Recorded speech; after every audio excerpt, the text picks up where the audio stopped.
ఎందాకపోతావో మనసా యేసుని విడిచి ఈ లోకములో నీవెందాకపోతావో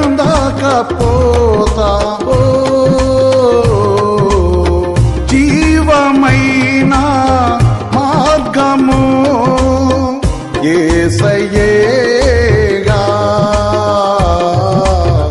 శాంతితోనే నడిపించేది యేసు మార్గము ఎందాకపోతావో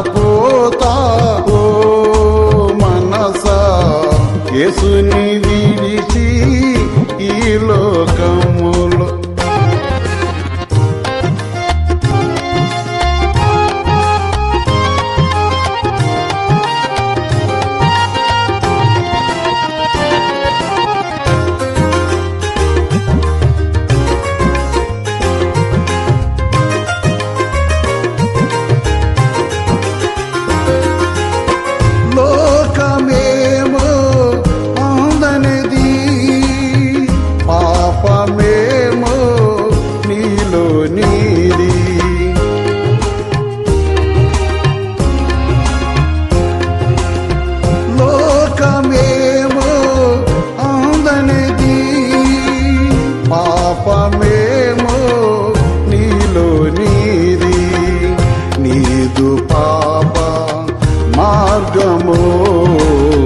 ప్రభుని చెంతకు రానియదాయే నీదు పాప మార్గము ప్రభుని చెంతకు రానియదాయే ఎందాకపోతావో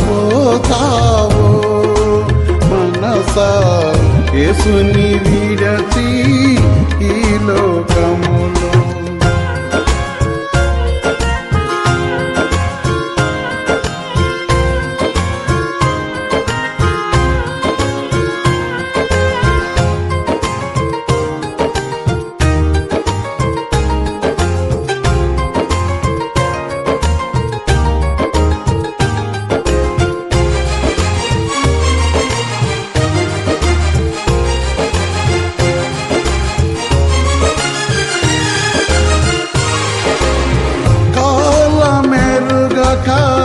విలువైన జీవితం నీదు కోకెతో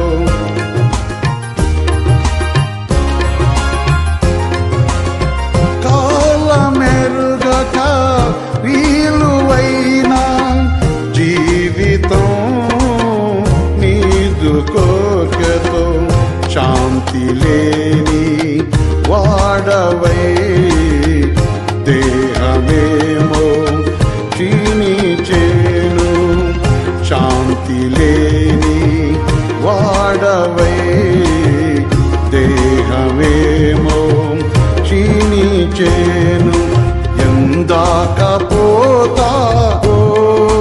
మనసా యేసుని విడిచి ఈ లోకములో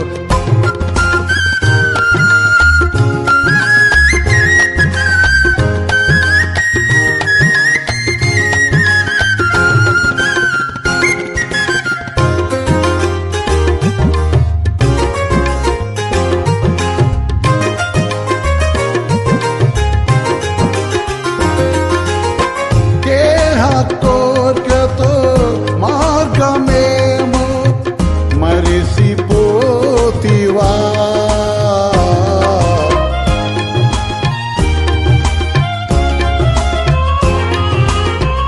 దేహ కోర్కెతో మార్గమేమో మరిసిపోతివా నీదు ప్రభువు నీ కొరకు మరొక సమయాన్ని దేవుడు మనకు అనుగ్రహించినాడు. ఈ కుటుంబ ప్రార్థన మనం కూడుకొట్టుకును కలుసుకొట్టుకును సర్వోన్నతమైన దేవుని మనం కలుసుకొట్టుకొరకై ఆయన మనకు అనుగ్రహించిన మంచి సమయం. దేవుని మాట గొప్పది, దేవుని వాక్కు గొప్పది, తన సన్నిధి విలువైనది. తన పరిశుద్ధమైన నానుబట్టి తన ప్రజల వల్ల తన కటాక్షించేవాడు. ఈరోజు పరిశుద్ధ దినం అనగా ఆదివారం దినం చాలామంది వారి యొక్క మరి వ్యక్తిగత కుటుంబ సంతోష విధానాలు పంచుకుంటూ ఉంటారు. వారు తినే విషయాలు, వారు చేసే విషయాలు. చాలామంది వాక్యానుసారంగా ఇదేనో దేవుని కోసం గడపాలని ఆశపడేవారు చాలామంది ఉంటారు. సరే, ఎవరు ఏ పరిస్థితిలో ఉన్నాను, ఎవరు ఎందుకు ఎదురు చూసినాను, ఒక సత్యము మనం జ్ఞాపం చేసుకోవాలి. దేవుడు మన ప్రేమించి కుటుంబంగా మన కొడుకి మహా కటాక్షం దేవుడు దయచేశాడు. అందుకే ప్రతి వారి హృదయంలో ప్రభు తట్టు సిద్ధపరచుకొని తన నామను బట్టి మన అంతరాత్మ ప్రభుని స్థిరపరచుకోవటం అనేది అది మేలుకరమైంది. నీ శత్రువుని ఎదుటి నుండి 7 త్రవంలో పారిపోదురు. అంశం, నీ శత్రువుని ఎదుటి నుండి 7 త్రవంలో పారిపోదురు. పరిశుద్ధ తండ్రి, సర్వోన్నతమైన దేవా, మీ పవిత్రమైన పాదాలకు వందనాలు చెల్లిస్తున్నా. మీరు పరిశుద్ధులు, పరిశుద్ధులు, పరిశుద్ధులు. మీ మహాకృపను బట్టి ప్రభా, మీరు మమ్మల్ని ప్రేమించి మాపై మీ కటాక్షం ఇచ్చి మమ్మల్ని కరుణించి మా వెడలని కటాక్షించి మేమున్న శత్రువుల చేతులను విడిపించినారు. ఇదిగో తండ్రి, ఈ సంబంధించిన యొక్క వాక్యం ద్వారా మమ్మల్ని బలపరిచి మమ్మల్ని ఆశ్రయించి దీవించమని యేసుక్రీస్తు నామమున ప్రార్థించి వరకొస్తున్నాం తండ్రి. ఆమేన్, ఆమేన్. ప్రియ సహోదరి, దేవుడు మనపై తన ఉంచిన కటాక్షం అందరూ ప్రభు నామమును బట్టి క్రీస్తు నామంలో సంతోషంతో, ఆశతో, కొందరు దుఃఖంతో రావచ్చు, కొందరు బాధతో రావచ్చు, కొందరు ఏ విధమైన సరే నీ ఉన్న స్థలంలో వాక్యం కోసం ఆశతో ఉన్న నా ప్రియమైన సహోదరి సోదరు, ఈరోజు దేవుడు చదివిస్తున్నాడు. ఆయన శత్రువుని ఎదుటి నుండి పారిపోవును. 7 త్రవంలో పారిపోదురు. ఎప్పుడు పారిపోతారు? ఎందుకు పారిపోతారు? శత్రువు పారిపోవడం కారణం ఏంటి? శత్రు విషయమై మన మీద పడే శత్రువు ఎవరు? ప్రభు వాక్యం చదువుతుంది. దేవుని యొక్క నామను బట్టి దేవుడు తన ప్రజలు విడిచిపెట్టేవాడు కాదు. మరి దేవుని యొక్క సన్నిధిలో నీ ఎదుటిన శత్రువు పారిపోవాలంటే నీకు దేవునికి సంబంధం ఏంటి? దేవుడు నీ యందు ఏమై ఉన్నాడు? నువ్వు దేవునికి ఏమైనావు? ఒక మనిషి దేవుని మాట వినినప్పుడు, ఒక మనిషి దేవుని మాటకు లోపడుతున్నప్పుడు, ఒక మనిషి దేవుని మాటను గైకుంటున్నప్పుడు, ఒక మనిషి దేవుని ఆజ్ఞను గైకుంటున్నప్పుడు ఆయన అన్ని విధాలుగా దీవించేవాడని ప్రభు వాక్యం చరుస్తుంది. ఆశీర్వదించేవాడు, దీవించేవాడు, కనికరించేవాడు. ఒక మాట ఏమన్నాడంటే దేవుని యొక్క నామను బట్టి ద్వితీయోపదేశ ఖండములో 28వ అధ్యాయంలో 7వ వచనం ఏమన్నాడంటే దేవుని వాక్యం చరుస్తుంది. దీని బిడ్డలారా, నీ మీద పడు నీ శత్రువులను యెహోవా నీ ఎదుట హతమగునట్లు చేయను. వారొక త్రోవను నీ మీదకు బయలుదేరి వచ్చి 7 త్రోవలను ఎదుట నుండి పారిపోదురు.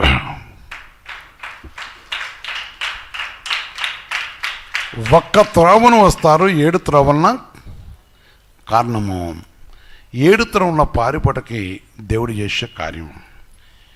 ఎందుకన్నాడంటే నీ దేవుడిని యెహోవా మాట శ్రద్ధగా విని నేడు నేను నీకు ఆజ్ఞాపించు ఆయన ఆజ్ఞలన్నిటినీ అనుసరించి నడుచుకున్న వెడల నీ దేవుడిని యెహోవా భూమి మీద ఉన్న సమస్త జనముల కంటే నిన్ను హెచ్చించును. ఓకే, దాని తర్వాత ఆయన ఇచ్చే దీవెనలు, ఆశీర్వాదం ఎన్నో విషయాలు మనం చూస్తున్నాం. దేవుడు మన వేళ చూపుతున్న ప్రేమను, కనికరమను చూస్తున్నాం. ఆయన తన ప్రజలు ఎవరైతే తన ఆజ్ఞను గైకుంటున్నారో, ఎవరైతే తన మాటకు లోపడుతున్నారో, ఎవరైతే తన ఆజ్ఞని గైకొంటకు ఇష్టపడుతున్నారో వారి విషయమై ఆయన నిత్యం కూడా కావలి కాసేవాడు, వారి కొనకని ఎదురు చూస్తున్నవాడు. ఆయన కనుదృష్టి వారి వైపు ఉంటుంది.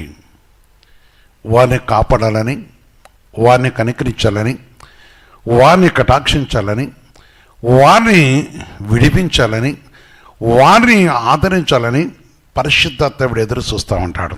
అందుకని ఆయన మాట విన్నప్పుడు నీ మీద పడు నీ శత్రువులు యెహోవా నీ ఎదుట నుండి అతమగనట్లు చేయను. ఏ శత్రువు శరీరం మీదకి వచ్చే శత్రువు, మనిషిని భక్షించే రోగములు, మనిషిని భక్షిస్తున్న వ్యాధులు, మనసును బట్టి వస్తున్న శోధనలు, లేక అదేవిధంగా శత్రువు అపవాది అనే శత్రువు, ఇంకా భూ సంబంధమైన శత్రువు, లేక ఏదైనా కావచ్చు, దేవుడైతే నీ ఎదుట నిలవనిచ్చేవాడు కాడు. వారిని ఎదుటుండగానే ఇష్టపడ్డాడు. ఎందుకు ఇష్టపడ్డంటే నీవు ఆయన ప్రేమించిన బిడ్డవు గనక, నిన్ను ఆయన కనికరించాడు గనక. ఆయన ఆజ్ఞని ఎవరు గైకొంటున్నారో వారందరూ ఆయన కుమారులు కుమార్తెలై ఉన్నారు. ఆ కుటుంబం ఆయన కుటుంబం అయినది. ఆయన ఆజ్ఞని గైకొనే వారందరూ ఆయన కుమారులై ఉన్నారు. అందుకని భూమి మీద సమస్త జనముల కంటే నిశ్చించదన్నట్టు ఇజ్రాయేలుతో. ఈరోజు మనం చూస్తున్నాం, వెచ్చింపజేసేవాడు మన ఆలోచనలన్నీ కూడా సఫలం చేస్తున్నాడు. నీవు దేవుడు నిన్ను దీవించేవాడు, ఆశ్రయించేవాడు, నీకు కావాల్సిన దేవుని ఆశ్రయం దయచేసేవాడు. నువ్వు లోనికి వస్తున్న దీంపబడతావు, వెలుపలకు వెళ్ళినప్పుడు దీంపబడతావు. కనుక దీవించడకు ఆయన ఇష్టపడ్డవాడు. ఇక్కడ ముఖ్యమైన విషయం ఏంటంటే, ముఖ్యంగా నీకు శాంతి కావాలి, సమాధానం కావాలి, నీ కుటుంబాన్ని నెమ్మదిగా, నీ దేహంను భక్షిస్తున్న రోగము, వ్యాధి, లేక దుష్టుడు, అపవాది అనేవాడు అనేకులను అపవాదులు పీడిస్తూ వారి విషయంలో చాలా భయంకర పరిస్థితులు వింటుంటాం, చూస్తుంటాం. ఎన్నో విషయాలు మన కళ్ళతో అంటే వారు జరుగుతున్న విషయాలు చూస్తుంటాం. ఈరోజు నువ్వు ఆలోచించాలి. తన చిత్త ప్రకారం మనం తనకు కలిగి ఉన్నప్పుడు, ఆయన మాటను వైకున్నప్పుడు మనల్ని ఆయన సాధనలో ఉంచుకునేవాడు. ఆయన పరిశుద్ధను బట్టి ఆయన సాధనలో మనం నిలిపించుకునేవాడు. ఎందుకు నిలిపేవాడంటే మన మీదకి వచ్చే ప్రతి శత్రువును నాశనం చేయటకని ఎదురు చూస్తున్నవాడు. మన కాపాడు, మన సేఫ్గా ఉండాలి, మనం తన పరిశుద్ధను. అందుకనే ఎవడనూ నిన్ను అపహరించడు. ఎవరిని? ఆయన గొర్రెలను ఎవడనూ అపహరించడు. ఎందుకు అపహరించడంటే యోహాను సువార్త 10 చెప్పిన మాట, పరిశుద్ధ దేవుని యొక్క సన్నిధిని మనం చూస్తున్నప్పుడు వారు దేవుని స్వరం విన్నారు, ఆయన ఆజ్ఞను గైకొన్నారు, ఆయన స్వరం విని ఆయన వెంబడిస్తున్నారు కనుక దేవుని యొక్క పరిశుద్ధను బట్టి ఆయన మాట చదివిస్తున్నాడు. దేవుని యొక్క వాక్యానికి లోపడ్డారు కనుక ఆయన అన్నాడు, ఎవడును నా చేతు నుంచి అపహరింపనేను అన్నాడు. ఎవడునో నా చేతు నుంచి అపహరింపనేను. ఎందుకంటే శత్రువు రాకుండా కాపాడేవాడు ఆయన, శత్రువు చేతుపడకుండా కాపాడేవాడు ఆయన, దుష్టుడు ఈ దుష్ట శత్రువులను రాకుండా కాపాడేవాడు ఆయన. అందుకని 7 త్రోవన పారిపోదురు. కారణము సృష్టికర్తన దేవునితో ఉన్నారు కనుక, సృష్టికర్తన దేవునితో ఉన్నారు కనుక. అందుకనే దేవుని వాక్యం చరుస్తుంది. 27 కీర్తనలు చూసినప్పుడు కూడా 2వ వచనం చూస్తున్నాడు, మొదటి వచనం 2వ వచనం చూస్తే కూడా దేవుని వాక్యం చరుస్తుంది. అక్కడ భక్తుడు అంటున్నాడు పారిపోవుట. ఇక్కడ మనం చూస్తున్నాం. ఇప్పుడు చూస్తున్నప్పుడు యెహోవా నాకు వెలుగును రక్షణ అయి ఉన్నాడు, నేను ఎవరికి భయపడదును. యెహోవా నా ప్రాణదుర్గము, నేను ఎవరికి వెళ్తాను. యెహోవా నా ప్రాణదుర్గము. దయచేసి గ్రహించండి. ఎందుకంటే ఎవరైతే నీ దేవుని యెహోవా మాట శ్రద్ధగా విని నేడు నేను నీకు ఆజ్ఞాపించుతున్న ఆజ్ఞలన్నిటినీ అన్నాడు. ఇక్కడ ఎవరైతే తన పరిశుద్ధ నామను బట్టి ఆయన పరిశుద్ధమైన మాటను లోపడుతున్నారో వారికి ఆయన ఏమై ఉన్నాడు? ప్రాణానికి దుర్గమై ఉన్నాడు. ఆమేన్. వారి ప్రాణమును దుష్టుడు ముట్టుకోడు దానికి అధికారం లేదు. వారి ప్రాణమును దుష్టుడు ఆవరించడానికి అధికారం లేదు. అందుకనే దేవుడు తన కృపను అనుగ్రహించి కాపాడేవాడు. ఆయన కటాక్షించి కరుణించేవాడు. ఆయన విడిచిపెట్టేవాడు కాదు. యెహోవా నా ప్రాణదుర్గము, నేనెవరికి వెరుద్దను. దీని వెళ్ళారా ధైర్యంగా చెప్తున్నాను. అందుకని నా శరీర మాంసం భక్షితుక శత్రులు నా మీదకి వచ్చినప్పుడు తొట్టిల్లు కూరి. 2వ వచనం, నా శరీర మాంసంలో తినుటకై దుష్టులు నా మీదకి వచ్చినప్పుడు, వారు నన్ను బాధించే శత్రువులు నా మీదకి వచ్చినప్పుడు వారు తొట్టిల్లు కూలిరి. ఆమేన్. శత్రువుని చూసి కూలిపోతారు తప్ప నీ మీద యుద్ధం చేయలేడు. శత్రువు ఆలోచించు.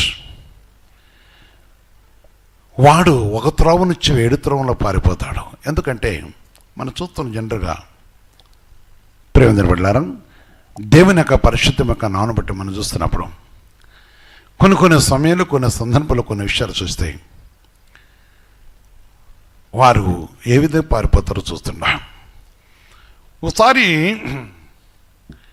ఒక ప్రాంతంలో మేము సువార్త ప్రకటిస్తూ దగ్గర 22 సంవత్సరాల క్రితం మాట, విలేజ్ ప్రార్థన సువార్త చేసుకుంటా ఒక అడ్డదారిని వస్తున్నాను. నేను టక్ చేసుకొని నా బండి మీద, అప్పుడు నాకు కోటు ఇది ఉండేది, అది ఎట్టుండేది మిలిటరీ డ్రెస్ లాగా ఉండేది. సరే, ఏదైతే చలి దాని విషయంలో వస్తా ఉన్నాం. ఒక పొలాల దగ్గర ఒక ప్రాంతంలో ఒక బండగాడిని బట్టి వస్తున్నా. ఒక ప్రాంతానికి వచ్చిన ఒక టర్నింగ్ తిరిగిన తర్వాత ఒక చెట్టు ఉంటుంది. చెట్టు కాడ ఒక పెద్ద మర్రి చెట్టు అది ఉంటాయి. అక్కడ చాలామంది కొంతమంది పేకాడుతున్నారు. పేకాడుతూ ఉంటే ఏమైందంటే అది నాకు తెలియదు. నేనైతే నా త్రోవ నేను వెళ్తున్నాను, వేరే సవారు చేసుకుంటూ వస్తున్న తర్వాత అంత దూరం ఉండగా నేను సరే ఆరణ కొట్టు కూడా అట్ట టర్నింగ్ తిరిగి అంత దూరాన ఉంటారు. అప్పుడుదా కనపడరు. వెంటనే వాళ్ళందరూ లేచి నా బండి ఇక్కడ దగ్గర పోతుంది. ఎవరి దారిన వాళ్ళు పరిగెత్తుకుంటా ఉరుకుతూ ఉన్నారు. ఒక త్రోవని కాదు, చల్లా చెదురుగా పారిపోతున్నారు, పడుతున్నారు, కింద పడుతున్నారు, ఎగుతున్నారు. నేను వీళ్ళెందుకు ఉరుకుతున్నాను నాకు అర్థం కాదు, నాకేం తెలియదు. తీరు ఒక చాట పోయారకు ఒక ఆయన తన లుంగి కూడా ఊడిపోతుంది, దాన్ని ఇటు కట్టుకుంటా, నేను కాదు ఆయన ఒట్టుకొచ్చినా దండం పెడతా అంటాడు. అంటే చూశాను నేను. విషయం ఏంటి అంటే వారు పేగడుతున్నారు, అంటే చట్టానికి విరోధంగా ఉన్నారు. చట్టానికి విరోధంగా ఉన్నారు కనుక గుంపులుగా ఉన్నారు. ఇప్పుడు కాదు, 22 సంవత్సరాల క్రితం పైన పారిపోయాను. ఇప్పుడు ఆ ప్రాంతం అంతా కూడా వేరే విధంగా చక్కగా అయింది. కనుక దీని బిడ్డలారా, ఎందుకంటున్నానంటే ఎప్పుడైనా సరే శత్రువు దేవుని కనుంటుంటే పారిపోతారు. సరే, ఆ సందర్భం ఎందుకు చెప్తానంటే వారు చట్టానికి విరోధంగా ఉన్నారు కనుక, వారు చేసే తప్పు కనుక, నేనేదో పోలీస్ ఆఫీసర్ అనుకున్నారు, పారిపోయినారు. సరే, తర్వాత ఆయన ఇక్కడ నుంచి అంటే చేయటం తప్పు అంటే చేయబోకుండా అంటే, అయ్యా లేదని డబ్బులు తీసి ఏం చెప్తానంటే, నాకు డబ్బులు వద్దు కానీ తీసుకొని పోగాని ఇంకా అలాంటి పని చేయబోకుండా అంటే, ఎప్పుడు రానా ఏళ్ళతో ఇక్కడ రాను అంటున్నాడు. ఏంటి ఏం పని చేస్తామంటే, కూలి పనికి ఏం పని రాయన నీ కుటుంబాన్ని. సరే, ఏదో మంచి బుద్ధి మాటలు చెప్పని వెళ్ళిపోయాను. వాళ్ళు ఏ విధంగా నాకు తెలియదు. ప్రియమైన దేవుని బిడ్డలారా, తర్వాత వారిని అడిగారట ఆ విషయం నుంచి. అది కొంతకాలం తర్వాత తెలిసింది. ప్రియమైన సహోదరి సోదరా, ఈరోజు మనం తెలుసుకోవాల్సిన విషయం, నీ శరీర మాంసాన్ని భక్షించే శత్రువులను ఆయన ఏం చేసేవాడు? ఆయన కనుక ఆలోచించు. ఎప్పుడైనా సరే ఈరోజు దేవుడు చెప్తాడు, పారిపోయిరి. దేవుడు మనకు తోడే ఉన్నప్పుడు మనం ఎప్పుడైతే నా ఆజ్ఞను కైకొంటున్నామో, ఎప్పుడైతే ప్రభుని హత్తుకుంటున్నామో, దేవుని మాటను మనం ఎప్పుడైతే కైకొంటున్నామో, మనం ఆయన హత్తుకున్నప్పుడు, ఆయన మనం హత్తుకున్నప్పుడు మన దగ్గర ఉన్న శత్రువులు ఏమైపోతుంటారు? పారిపోతుంటారు. ఆలోచించండి, నీ కుటుంబాన్ని పీడించే శత్రువు, నీ కుటుంబాన్ని భక్షిస్తున్న అపవాది, అది తప్పకుండా ఏమైపోతుంది? పారిపోవాల్సి వస్తుంది. దేవుడు నీకు తోడే ఉండేవాడు, నిన్ను కనికరించేవాడు. దేవుడు తన పరిశుద్ధ నానబట్టి నిన్ను కరుణించి నిన్ను ఆదరించేవాడని కూడా ప్రభు మాట చదువుతాం. అందుకని ప్రియమైన సహోదరి సోదరా, ఈరోజు మన చరిత్ర 7 త్రముల పారిపోయారే. భక్తుని అన్నాడు, ఎందుకంటే శత్రువుకు భయపడకుండా నిలిచిన భక్తుడు చెప్తున్నాడు. ఏం చెప్తున్నాడంటే అదే 10వ అధ్యాయంలో చెప్తున్న మాట 27-10లో చూసినప్పుడు కూడా, నా తల్లిదండ్రులను విడిచిన యెహోవా నన్ను చారతీను. ఎందుకని ఎవరు విడిచిపెట్టినా శారతీసే దేవుడు. ఇక్కడ ముఖ్యంగా ఏంటంటే అంశం మనం చూస్తున్నప్పుడు శత్రువులు చాలామంది నా గృహాన్ని భక్షిస్తాయి, లేకపోతే నన్ను ఏడిపిస్తాయి, లేకపోతే నాకు ఈ విధంగా చేస్తున్నారు, నాకు అలా ఇవన్నీ కూడా మనం వింటూ ఉంటాం. ఎవరు ఏది చేస్తారో చూడండి, నాకు వేరే విషయం. కానీ దేవుని యొక్క వాక్యం ఏం చదువుతుందంటే, ఎవరైతే క్రీస్తు యేసుతో ఉన్నారో పారిపోతున్నాయి, లయపరచబడుతున్నాయి. యేసు ప్రభు ప్రయాణం చేస్తున్నప్పుడు ఒకడు వచ్చాడు, సమాధిలో కూర్చున్నవాడు. వాడు పరిగెత్తుకొని వచ్చి ఏమన్నాడు, సర్వోన్నతుడైన దేవుని కుమారుడా, మాతో నీకేం పని, మీ సమయం ఇంకా రాలేదు కదా. వాడికి సమస్తం తెలుసు. వాడు గొలుసులతో కట్టినా ఆగలేదు. వాడు తిరిగి సమాధిలో ఉండేవాడు. వాడిని ప్రభు అన్నాడు, వాడిని గద్దించాడు. వాడిని ఉన్న దురాత్మ వెళ్ళిపోవని గద్దించాడు.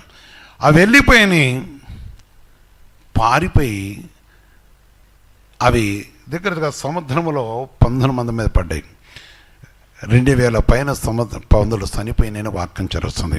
కారణం ఏంటంటే ఏమైపోయినాయి, ఇవి పారిపోయినాయి. యేసుక్రీస్తుకు మహిమ కలుగాక. ఆ మనిషిని ఏం చేస్తున్నాయి, భక్షిస్తున్నాయి. తన శరీరం ఏం చేస్తున్నాయి, భక్షిస్తున్నాయి. వానికి మంచి చెడు తెలియదు. వాడిని విడిచిపెట్టి పారిపోయినాయి. ఏదో చూస్తున్నప్పుడు ఈరోజు మనం తెలుసుకునే విషయం, దేవునితో మనం ఉన్నప్పుడు మన శత్రువు ఏమైపోతుంది, పారిపోతుంది. ఆజ్ఞ గైకుంటే నీ శరీరాన్ని పీడించే శత్రువు అది ఏ రోగం అన్న కావచ్చు. సమస్త రోగం నుంచి విడిపించేవాడు, సమస్త బాధ నుంచి విడిపించేవాడు, సమస్త విషయంలో దేవుడు కార్యం చేసేవాడు, దేవుడు కనికరించేవాడు. దేవుని పరిశుద్ధమైన నామను బట్టి దేవుడు చదివిస్తున్న మాట, నా ప్రియ సోదరి సోదరా, నేడు మనం ఆయన పాదాల దగ్గర ఉన్నా. నువ్వు ఆలోచన ఈరోజు నీ కుటుంబ విషయంలో జ్ఞాపం చేసుకో. నీ కుటుంబాన్ని ఆయన విడిపించాలి, మోచించాలి. నీ కుటుంబంపై తన కటాక్షించి నీ కుటుంబంలో భక్షించే ప్రతి చీకటికి తన విడిపించేవాడు. అందుకని ఆయన చదివిస్తున్న మాట చూస్తున్నప్పుడు తన పరిశుద్ధ నామను బట్టి ఆయన పరిశుద్ధ మాటకి ఎవరైతే లోబడుతున్నారో చేస్తున్నారో వారి గృహానికి ఏ శత్రువు రాడు. ఎవరారు? ఏ శత్రువు రాడు. రాకుండా కాపాడేవాడు. అదే కదా అన్నాడు కదా, వేటగాని ఊరిలో వాడిని పడకుండా వారిని ఏం చెప్తారు ఆయన ఆలోచన. 91 కీర్తన 3వ వచనం చెప్తారన్నమాట. వేటగాని ఊరిలో ఉండి వారిని విడిపించదును, నాశరికమైన తెగులు రాకుండా నిన్ను రక్షించను. అందుకే దేవుని ఎవరైతే అనుసరిస్తున్నారో ఆ తెగులని శత్రువు రాడు. నీకు అపాయమేమీ రాదు. ఏ తెగులును నీ గుడారమును సమీపించదు. 10వ వచనం చెప్తున్నాడు. ఏ తెగులును. అందుకనే నా శరీరం అవసరం శత్రువు నుండి పారిపోయి నశింపజేసిన వాడు, ఆలోచించు, అపాయం లేకుండా కాపాడేవాడు, కనికరించేవాడు, పరిశుద్ధ దేవుడు నీకు నాకు ఆయన చదివించిన మాట అదే. ఈ కుటుంబ ప్రాంతంలో సహోదరి సోదర, అయ్యో నా కుటుంబం మీదకి వచ్చిన శోధన, అయ్యో నా కుటుంబను భక్షిస్తున్న శోధన, లేక మమ్మల్ని దేవుడు మర్చిపోతాను అనుకుంటాం. మర్చిపోడు. కానీ మనం ఆయనతో చూసినప్పుడు, మనం ఆయన మాటకు లోపడ్డప్పుడు నీకు అన్ని దీవెనలు కలగజేసేవాడు, నీ సమస్త శోధన తొలగించేవాడు, నిన్ను ఆయన ఆదరించేవాడు, నిన్ను కనికరించేవాడు, నీకైనా సహాయం చేసేవాడు. శత్రువు పారిపోదు. యుద్ధం చేయటకు శత్రువు కూడా పారిపోతారు. న్యాయాధిపతులు చెప్తున్నాడు ఆ మాట. 4వ అధ్యాయంలో 15వ వచనం చూసినప్పుడు ప్రభు వాక్యం చేస్తుంది. న్యాయాధిపతుల్లో చూస్తున్నప్పుడు దేవుని వాక్యం చేస్తాను. 4:15లో చూస్తే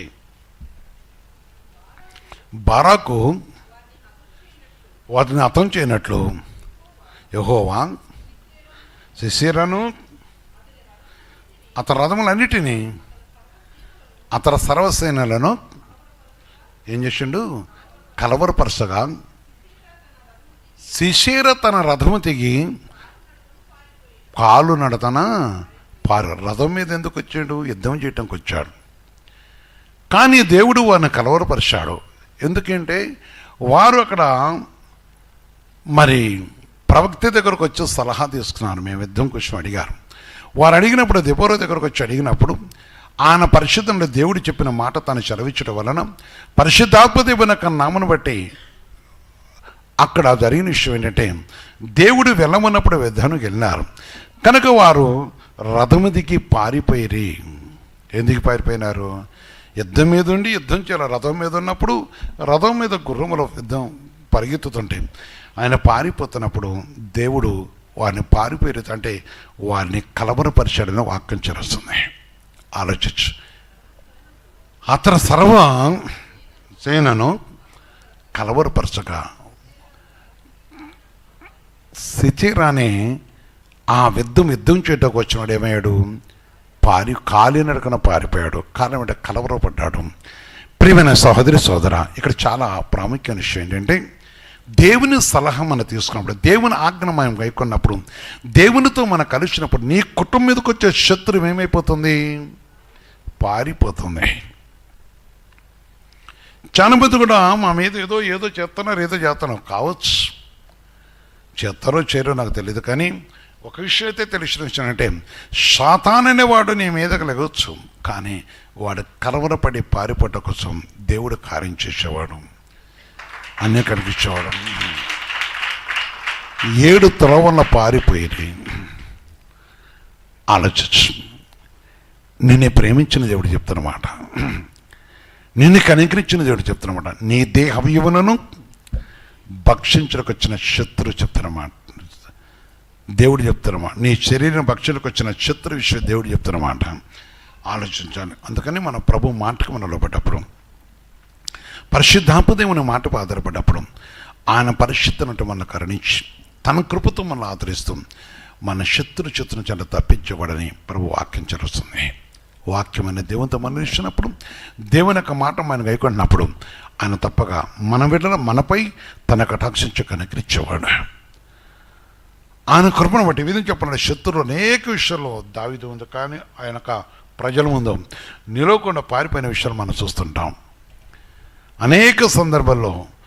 కనుక ఈరోజు మన దేవుని ఆజ్ఞ వింటున్నాం. దీని బట్టి నీవు కూడా ఈ విషయాన్ని కానీ ఆలోచించాలి.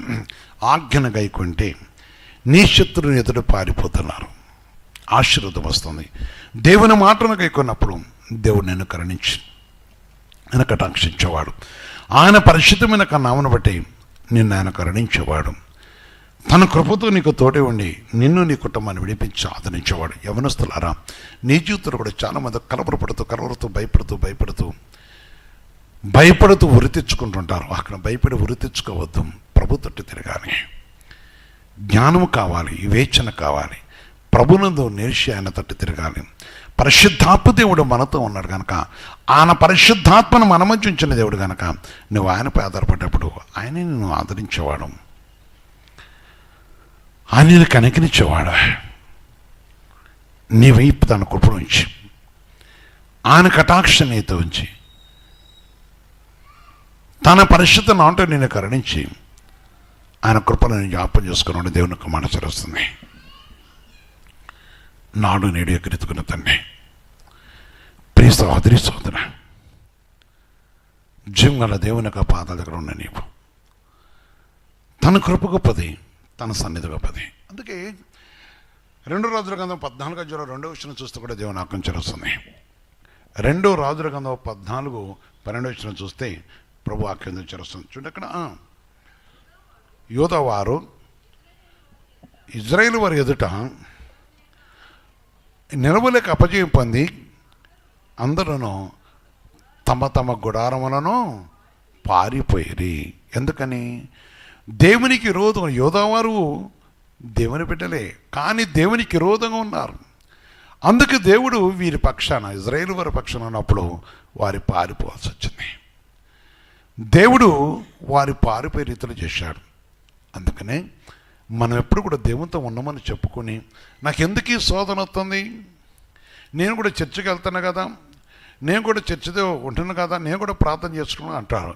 కానీ నీ లోపం అనేది ఏదైతే ఉందో, నీ తిరగబడితనం ఏదైతే ఉన్నదో, అక్కడ ఇజ్రాయేలు మీదకి వీరు లేచినారు. దేవుని చిత్తం లేకుండా దేవునికి విరోధంగా లేచినారు. వారు ఇజ్రాయేల్ నుంచి వచ్చిన వారే. వారు మరి దేవుడు వారికి ఎన్నో విషయాలు కాపాడి కనికరించి కటాక్షించేవాడు. వారు ఆ విషయాన్ని కలిసి దేవునికి మాటను మరిచి దేవుని సన్నిధిలో చూస్తున్నప్పుడు వారు తిరగబడి చేసినారు. వీరి ముందు నిలవలేక పారిపోయి వారి గుడారంలో పారిపోయిన వాక్యం చేస్తుంది. కనుక ప్రభు సన్నిధికి రావచ్చు. దేవుని యొక్క సన్నిధిలో మనం తప్పక దేవుని చిత్తం నెరవేర్చినప్పుడు, ఈరోజు వాక్యం ఉన్న వాళ్ళారా ప్రత్యేకించి ఇక్కడ ఏమిటంటే, శత్రువులు తన ప్రజల ముట్టుకొట్టకి వాటికి హక్కు లేదు. శత్రువుని ఆయన ముట్టుకునేవాడు కాదు, ఆయన ఒప్పుకునేవాడు కాదు. కనుక మన శత్రువులు ప్రేమించడం యేసు ప్రభు చెప్పాడు, ప్రేమిస్తాం. కానీ హాని చేసేవాడిని దేవుడు ఎంత మాత్రం కూడా ఇష్టపడేవాడు కాదు. అందుకని అంశాన్ని బట్టి చూస్తున్నప్పుడు 2 దినవృత్తాంతం 14 చూస్తే 12-13 ఒక మాట చెప్తాడు. 2 దినవృత్తాంతం చూస్తున్నప్పుడు దేవుని యెహోవా ఆ కూచీలను ఆశ ఎదుటను యూదవారి ఎదుటను నిర్వనీయక వారిని ముత్తినందున వారు పారిపోయిరి. ఈరోజు ఏంటంటే పారిపోయిరి, 7 త్రవంలో పారిపోయిరి. ఆశయను అతనితో కూడా ఉన్న వారును ఎక్కడ గెరారు వరకు వారి తరముగా కూషీలు మరలా యెహోవా భయము చేతను ఆయన సైన్యపు భయం చేతను పారిపోయిరి. ప్రియమైన సహోదరి సోదర, శత్రువు నువ్వెప్పుడైతే క్రమమైన రీతిలో ఉంటావో దేవుడి నీ పక్షాన్ని యుద్ధం చేసేవాడు, దేవుడి నీ పక్షం నిలిచి నీకు సహాయం చేసేవాడు. ఈరోజు ఈ వాక్యాన్ని మనం చూస్తున్నప్పుడు పరిశుద్ధ దేవుని యొక్క మాట ఇక్కడ కారణం ఏంటంటే, చాలా పంచుకోవటం తీసుకోవటం ఒక విషయం. ఇక్కడ ముఖ్యమైన విషయం ఏంటంటే, ఆజ్ఞను గైకున్నప్పుడు, దేవుని చిత్తానికి లోబడుతున్నప్పుడు, దేవుని యొక్క మాటకు లోబడుతున్నప్పుడు శత్రువులు పారిపోవటానికి అవకాశం ఉంటుంది. నీ కుటుంబాన్ని ముట్టుకోకుండా దేవుడు వారు తరిమేవాడు. నేను దేవుడు కటాక్షించి పరిశుద్ధాత్మదేవంతో మనం కలిగి ఉన్నప్పుడు ఆయన బహుగా నిన్ను ఆదరించేవాడు, కనికరించేవాడు. 1 కొరింథీ రాష్ట్రపతిగా ఆరోగ్యంలో చూస్తున్నప్పుడు దేవుని ఆకంక్షలు వస్తున్నాయి. 6:18 చూస్తే 1 కొరింథీ రాష్ట్రపతిగా ఆరోగ్యం 18 చూస్తున్నప్పుడు, జాగ్రత్తమునకు దూరముగా పారిపోవుడి. ఎవరు పారిపోవాలి? వ్యక్తిగత విషయం. ఎవరు పారిపోవాలి అన్నాను? ఎవరు పారిపోవాలి? ఎవరైతే క్రీస్తులు ఉందో వారు ఎక్కడి నుంచి పారిపోవాలి? జాగ్రత్తమునకు దూరంగా పారిపోవాలి. జాగ్రత్తమునకు దూరంగా పారిపోవుడి. మనుషులు చేయ ప్రతి పాపమును దేవునికి ఎరుపల ఉన్నది కానీ, దేహమునకు వెలుపల ఉన్నది కానీ, జాగ్రత్తం చేయువాడు తన సొంత శరీరానికే హానికరమైన పాపం చేయుచున్నాడు. ఆలోచించండి. అందుకని హానికరమైన పాపము మనము పారిపోవాలి. దేన్ని పుచ్చి పారిపోవాలి? అక్కడ అన్నాడు శత్రువులు పారిపోయారు. మరి జాగ్రత్తం అనేది ఏంటిది? మనిషికి హానికరమైనది, అంటే దేవుని దూరం చేసేది, దేవుని ఆత్మగా విరోధంగా ఉంచేది, దేవునికి విరోధంగా ఉంచేది. కనుక మనము జాగ్రత్తకు దూరం పారిపోవాలి. యవనస్తులు కానీ యవనస్తులు ప్రతి కుటుంబం కూడా ఈ విషయాన్ని గ్రహించాలి. చాలామంది జీవితాలు చూస్తున్నప్పుడు ఈ విషయాన్ని గ్రహించినప్పుడు, ఈ సత్యాన్ని గ్రహించినప్పుడు, దేవుని యొక్క వాక్యాన్ని మనం లోబడ్డప్పుడు దేవుడు మనం ప్రేమించి ఆయన కనిపిస్తున్నాడు. కనుక ప్రేమైన సహోదరి సోదర, ఈరోజు శత్రువు పారిపోతున్నాడు. నీతో ఉన్న ప్రతి విషయాన్ని కూడా దేవుడు కనికరించేవాడు. కొన్ని విషయాల్లో మంచి విషయాల్లో పారిపోయిన వారు ఉన్నారు. ఇక్కడ 1 కొరింథీ పత్రిక 10:14 చూస్తే కూడా దేవుని ఆకంక్ష వస్తుంది. కాబట్టి నా ప్రియులారా, విగ్రహారాధనకు దేనే పారిపోవాలి? చాలామంది ఈ విషయాన్ని నెగ్లెక్ట్ చేస్తుంటారు. అంటే ఈ విషయాన్ని నిర్లక్ష్యం చేస్తుంటారు. మేము అక్కడ దాకా పోయి చూసి వస్తాం, మేము అక్కడ దాకా కొనిటాం, మా వాళ్ళు కదా పోయి వస్తాం అంటారు. కానీ వాక్యం ఖచ్చితంగా చదివిస్తుంది. ఎందుకు పారిపోవాలి? విగ్రహారాధనకి దూరంగా పారిపోండి, దూరంగా పారిపోండి. కొందరు ఉన్నారు ఈ కథలు చెప్పాడు, వాళ్ళు చెప్పాడు ఉంటారు. ఇక్కడ నాతో చెప్పేది అక్కడ పోయి వేసేది ఒకటి, డాన్సులు వేసేది ఒకటి. కథ వాడిది వాడి. కానీ ఎవరేం చేస్తారో వారి నెత్తి మీద వారు తెచ్చుకుంటారు. కనుక దేవునితో ఉండాలంటే మనం పారిపోవాలి, చాలా దూరంగా ఉండాలి. దూరంగా ఉండని వారి పరిస్థితి అంటూ పూటకుట్టి కొరకు జ్యేష్ఠత్వం అమ్ముకున్న ఏషావులాగా ఆ 4 రోజుల బ్రతుకు కోసం పవిత్రత పావుకొట్టుకొని జీవితంతో బాధపడేవారు చూస్తుంటాం. ఈరోజు నువ్వు ఆలోచించు. దేవుడు చదివిస్తున్నమాట, శత్రువు నిన్ను చూసి పారిపోయింది, ఈ శత్రువును చూసి మనం పారిపోవాలి. ఏదైనా సరే మనం చాలా దూరం. ఈరోజు దేవుడు ప్రత్యేకంగా చెప్తున్న ఒక మాట ఏంటంటే, మనం ఒక మాటను చూసి పారిపోవాలి, మనం ఒక విషయం నుంచి పారిపోవాలి, మనం కొన్ని విషయాల నుంచి పారిపోవాలి. దేవుని యందు నిలిచి ఉండాలి, దేవుని మాటగా నిలిచి ఉండాలి.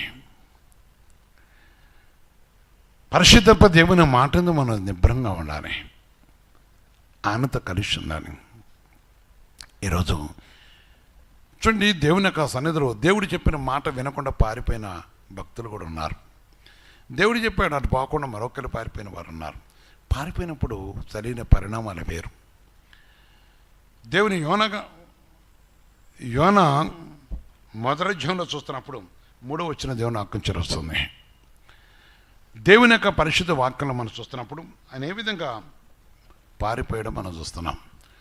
పరిశుద్ధ దేవుని యొక్క సన్నిధిలో మనం జ్ఞాపేసుకున్నాం. ఈరోజు దేనికోసం పారిపోవాలి, ఎందుకు పారిపోవాలి అనే విషయాన్ని దేవుడు చెప్పాడు. యోనాను పిలిచి, అయితే యెహోవా సన్నిధిలో నుండి తర్షీషు పట్టణంకు పారిపోవాలని యోనా యొప్పేకు పోయి తర్షీషుకు పోయి ఓడను చూసి ప్రయాణమునకు కేవి ఇచ్చి యెహోవా సన్నిధిలో నిలవక ఓడవారితో కూడి తర్షీషుకు పోవుటకు ఓడ ఎక్కాను. కనుక దినబడ్డారా, ఆయన పారిపోయాడు. దేవుడు తాను యెహోవా సన్నిధిలో నుండి పారిపోతున్నట్లుగా అతను ఆ మనుషులకు తెలియజేసి ఉండాను. ఎక్కడి నుంచి పారిపోయాడు ఆయన? దేవుడు చెప్పాడు, నినివే పట్టణం అని పట్టణం నాశనం అయిపోతుంది, ఆ పట్టణాన్ని పోయి నా గురించి ప్రకటించి వారు నాశనం కాకుండా వాళ్ళ కోసం ప్రకటించమన్నాడు. అబ్బో వాళ్ళు మంచోళ్ళు కాదు, వాళ్ళకి నేను బాగలేనని ఎక్కడ పోతాడు? తర్షీషుకు పోతాడు, మరొక ప్రాంతానికి వెళ్తాడు. ఎక్కడి నుంచి వెళ్తాడో? దేవుని సన్నిధిలోంచి పోతున్నాడు. చాలామంది కూడా దేవుని యొక్క మాటను తిరస్కరించి మరొక వైపు వెళ్తామని చెప్పాలంటే పరిసర విషయాలు కూడా చాలా విషయాలు ఉంటాయి. సరే, ఏదైనా కానీ కొన్ని విషయాలు చూస్తుంటాం. కానీ దేవుడు అతను విడిచిపెట్టలేదు. అందుకైన సముద్రంలో శాప కడుపులో 3 రోజులు ఉండాల్సి వచ్చింది. శాప కడుపున 3 రోజులు ఉన్న తర్వాత ఆయన పశ్చాత్తపడ్డ తర్వాత దేవుడు తిరిగి ఆయన నినివే పట్టణంగా ఏ పట్టణానికన్నా ఆ పట్టణం మరి ఓడరేమైనా అతను కక్కింది ఆ శాప. ప్రేమ వెళ్ళాలి, ఆలోచించండి. మన ఇష్టం ఇచ్చుట పోవటం మంచిది కాదు. ఈరోజు ప్రభు సన్నిధిలో ప్రభు చిత్త ప్రకారం మనుషులు చాలా సొంత నిర్ణయం తీసుకుంటారు. ముఖ్యంగా ఈరోజు దేవుడు మనతో చెప్తున్న ఒక ముఖ్య విషయం ఏంటంటే, ఈ వాక్యం ఎంతమందికి అర్థమవుతుందో మీరు అర్థం చేసుకోండి.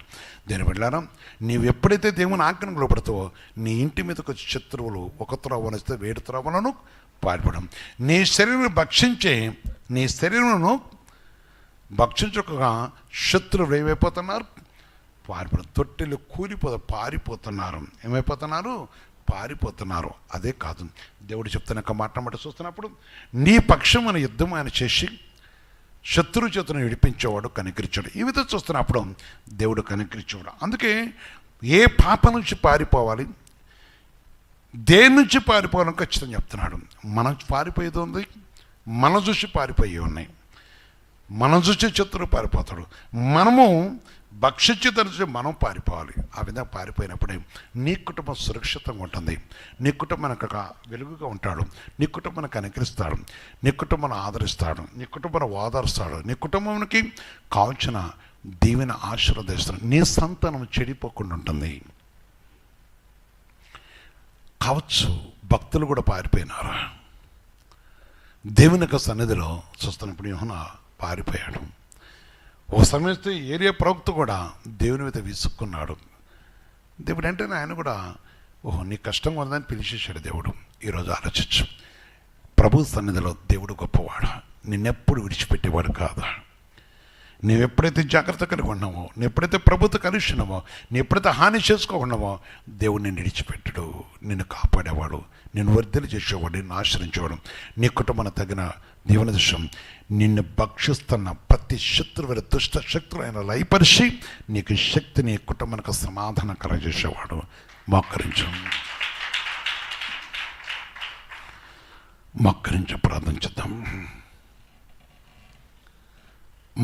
ప్రార్థించుద్దాం.